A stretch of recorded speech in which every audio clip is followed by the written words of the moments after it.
presenting by Deep Music।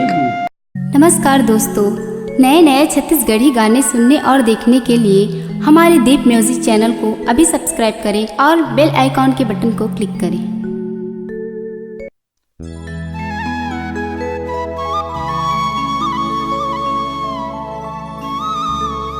ए जी सुनथा काय वो बताना तीजा माने बर जाहूँ कही था त तोर का मन है बताना।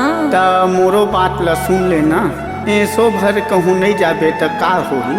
तय दे सुन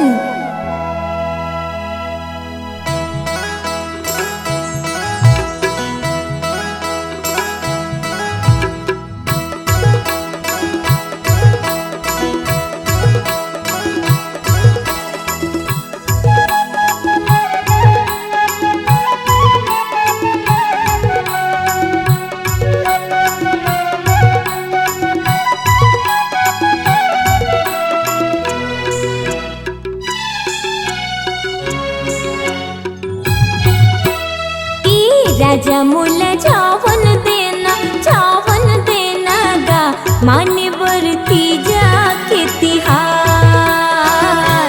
राजा मोला चावन देना गा माने बरती जाके तिहार।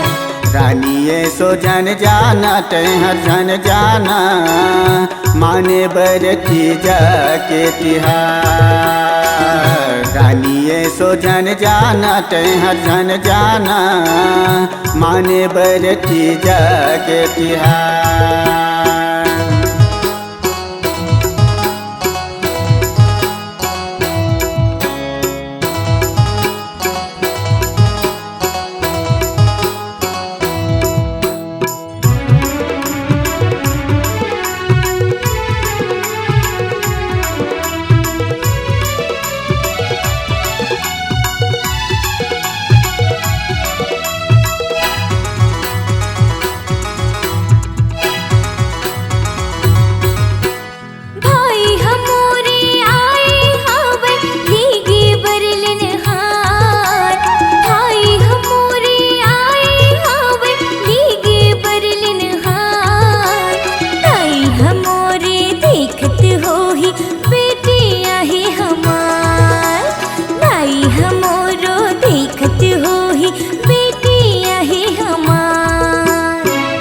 रानी ऐसो जन जाना तैहर जन जाना, माने बरती जाके तिहार। रानी ऐसो जन जाना तैहर जन जाना, माने बरती जाके तिहार।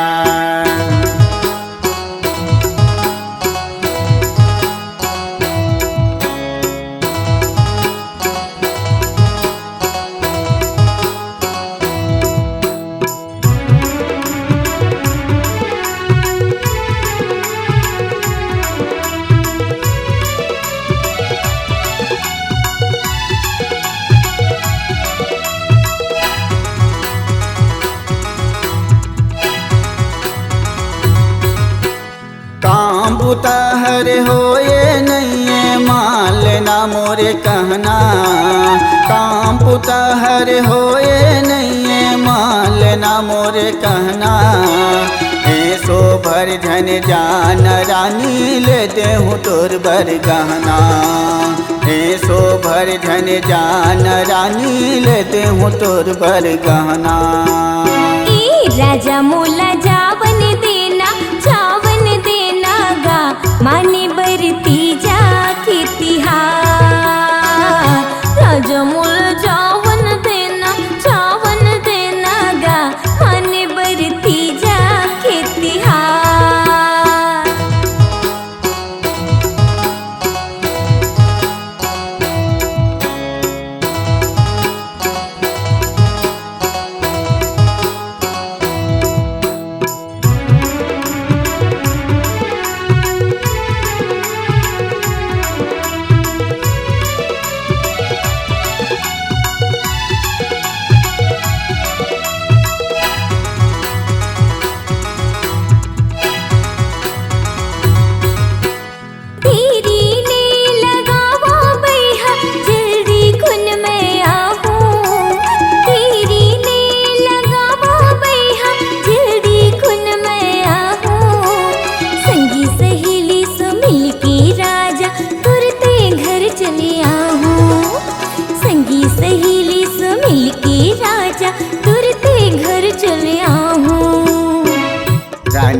सो झन जाना तैहर झन जाना माने बरती जाके तिहार रानिए सो झन जाना तैहर झन जाना माने बरती जाके तिहार।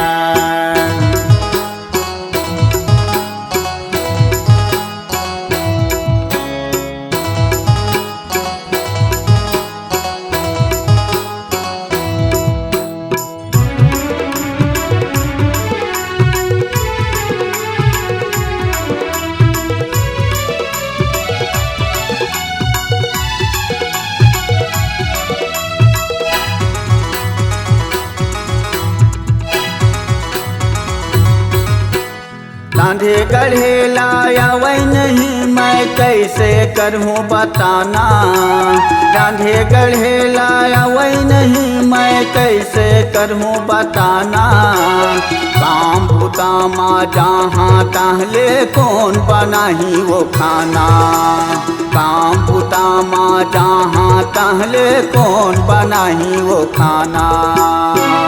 राजमुला चावन देना गा माने बरती जाके तिहार राजा मोला चावन देना गा माने बरती जाके तिहार रानिए सो झन जाना तैहर झन जाना माने बरती जाके तिहार रानिए सो झन जाना तैहर झन जाना माने बरती जाके तिहार। राजा मोला चावन देना गा माने बरती जाके तिहार राजा मोला चावन देना गा माने बरती जाके तिहार।